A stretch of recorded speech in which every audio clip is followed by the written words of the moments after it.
to that. Everybody gets stuck on Slumpy Middle. Because that is hard, because you really have to do the hard work of writing. And when you have to do all of that writing to really get some story content out, where you aren't exactly sure of how it's going to come out, how it's going to finalize, how the whole thing's going to finally come together,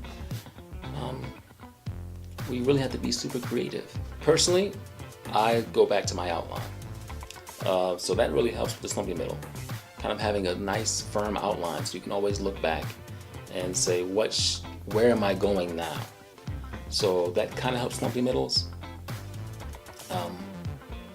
And also, just writing. I mean, it may sound weird, just to write, but just write anything.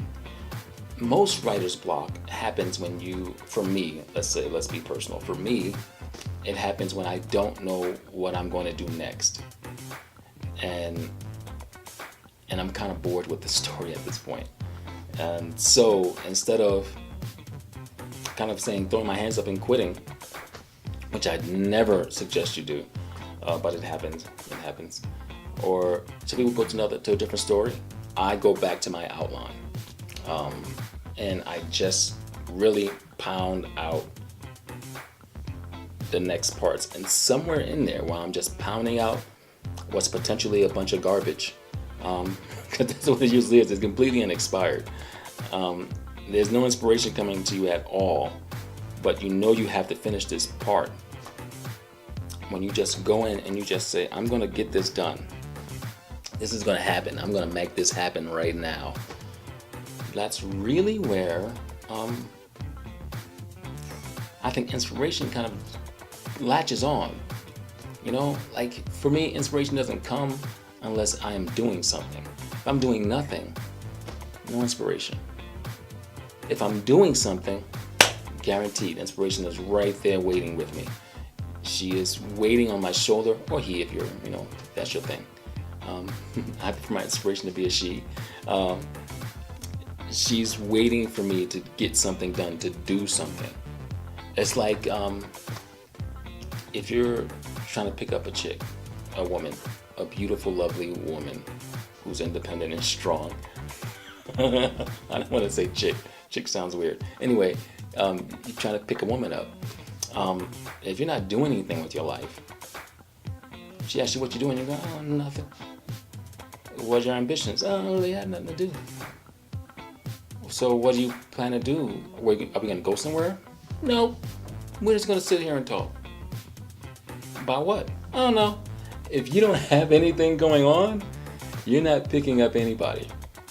And for me, inspiration, she is waiting for you to do something with yourself, to be doing something. If you're doing nothing, she is going to ignore you and go to somebody else. But if you're doing something, inspiration is ready. She's ready. She saw you from all the way across the bar. She was checking you out. And when you're not doing anything, you're just kind of sitting there, sipping on a beer, not even being interesting, not even talking to your friends, not laughing, nothing. You're just kind of sitting there like a bump on a log. You're not sexy. You're not sexy. No one wants to talk to you. But if you're doing something, you're being creative, she's going to check you out. Or he. Goes same thing for women. As a dude, if I see you and you're basically doing nothing with yourself, you're just kind of sitting there with a frown on your face, I don't want to talk to you. I don't want to say anything to you.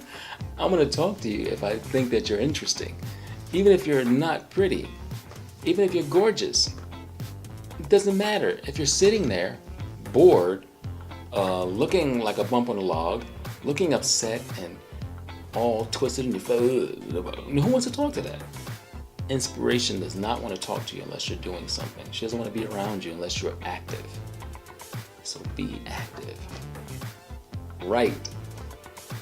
That's my tip for Slumpy Middles.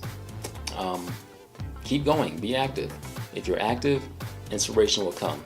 If you're inactive, she's not going to pay attention to you. He's not going to want to talk to you. So, no excuses, just right. Peace.